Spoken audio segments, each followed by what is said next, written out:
BJP go back.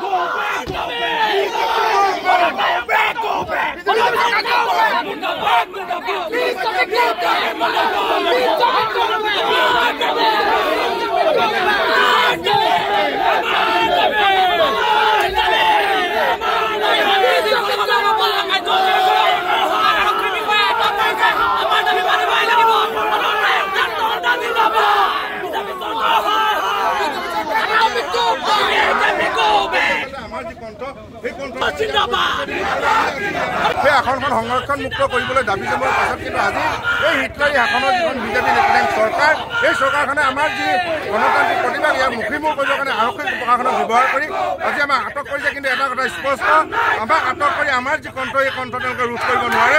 গতিকে এই যি হৎকাৰী সিদ্ধান্ত, এই হৎকাৰী সিদ্ধান্তৰ বিৰুদ্ধে শিৱসাগৰ জিলাৰ বাকী ৰাইজে আচলতে ইয়াৰ প্ৰত্যুত্তৰ দিব। গতিকে আমি পুনৰ দাবী জনাইছোঁ এই যিখন আসন এই আসনখন মুক্ত ৰাখক।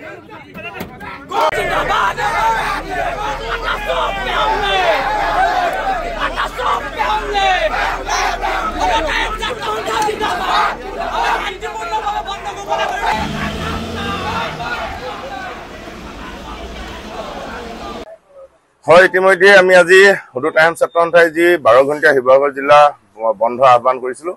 ইতিমধ্যে পুৱা 5 বজাৰ পৰা আমাৰ এই বন্ধ কাৰ্যসূচী আৰম্ভ হৈছে আৰু শিৱসাগৰ জিলা পৰিষদৰ সভাপতি আসনখন জনজাতীয় লোকৰ বাবে সংৰক্ষণৰ যি সিদ্ধান্ত চৰকাৰে গ্ৰহণ কৰিছিলে, এই হৎকাৰী সিদ্ধান্তৰ বিৰোধিতা কৰি আচলতে আমি সদৌ টাইমছ ছাত্ৰসন্থাই 12 ঘণ্টীয়া শিৱসাগৰ জিলা বন্ধ ঘোষণা কৰিছিলোঁ। আৰু পুৱা 5 বজাৰ পৰা আৰম্ভ হোৱা এই কাৰ্যসূচীত ইতিমধ্যেই শিৱসাগৰবাসী ৰাইজে স্বতঃস্ফূৰ্তভাৱে আমাৰ সঁহাৰি জনাইছে। সকলোবিলাক ব্যৱসায়িক প্ৰতিষ্ঠানৰ লগতে চৰকাৰী বেচৰকাৰী সকলোবিলাক অনুষ্ঠান প্ৰতিষ্ঠান আছে ইতিমধ্যে আচলতে বন্ধ হৈছে আৰু শিৱসাগৰবাসী ৰাইজে আচলতে যিধৰণে সঁহাৰি আগবঢ়াইছে আমি প্ৰথমতে আমি সকলো ৰাইজক আমি ধন্যবাদ জ্ঞাপন কৰিছোঁ।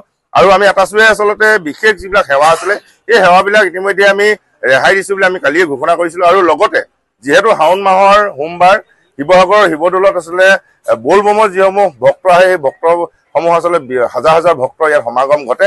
গতিকে আমি ধৰ্মীয় অনুভূতিৰ আৱেগ অনুভূতিৰ প্ৰতি আচলতে সঁহাৰি জনাই এই ভক্তসমূহৰ বাবে কিন্তু আমি ৰেহাই দিছিলোঁ আৰু গতিকে ইতিমধ্যেই ভক্তসকলৰ ইয়াত সমাগম ঘটিছে। গতিকে তাৰ বাহিৰে আচলতে বাকী যিবিলাক সকলোবিলাক অনুষ্ঠান প্ৰতিষ্ঠানত বন্ধ আছে। গতিকে আমি পুনৰবাৰ সকলো ৰাইজক আমি আহ্বান জনাইছোঁ যে শিৱসাগৰ ৰাইজৰ আৱেগ অনুভূতিৰ আঘাত অনাই যি এই হৎকাৰী সিদ্ধান্ত, এই সিদ্ধান্তৰ বিৰোধিতাৰে আপোনালোক সকলোৱে আমাক আজি এই বন্ধ কাৰ্যসূচী সফল ৰূপায়ণৰ ক্ষেত্ৰত সহযোগিতা আগবঢ়াওক। আমি আশা ৰাখিছোঁ যে আচলতে ৰাইজৰ যি আৱেগ অনুভূতি, এই আৱেগ অনুভূতিক লৈ সদৌ টাইমছ ছাত্ৰসন্থাই সমগ্ৰ শিৱসাগৰবাসী ৰাইজৰ সহযোগত আচলতে আমি যি কাৰ্যসূচী ৰূপায়ণ কৰিছোঁ, এই কাৰ্যসূচীৰ পাছতে যাতে চৰকাৰে শিৱসাগৰবাসী ৰাইজৰ যি আৱেগ অনুভূতি তাক যাতে তেওঁলোকে বুজিবলৈ চেষ্টা কৰে আৰু তেওঁলোকৰ যি হৎকাৰী সিদ্ধান্ত সেই সিদ্ধান্ত যাতে বাতিল কৰি এই যিখন জিলা পৰিষদৰ সভাপতি আসন এই আসনখন যাতে তেওঁলোকে সংৰক্ষণ মুক্ত ঘোষণা কৰে। আৰু এটা কথা স্পষ্ট যে ইয়াত যিটো আচলতে জাতীয় জনগোষ্ঠীয় লোকে ৰাজনৈতিকভাৱে সম অধিকাৰে আচলতে জীয়াই থকাৰ যিটো পৰিৱেশ, সেই পৰিৱেশটো আমি বিচাৰিছোঁ। আমি ক'বলৈ যোৱা নাই যে কেৱল আহোম জনগোষ্ঠীৰ ৰাইজৰ বাবে এই আসনখন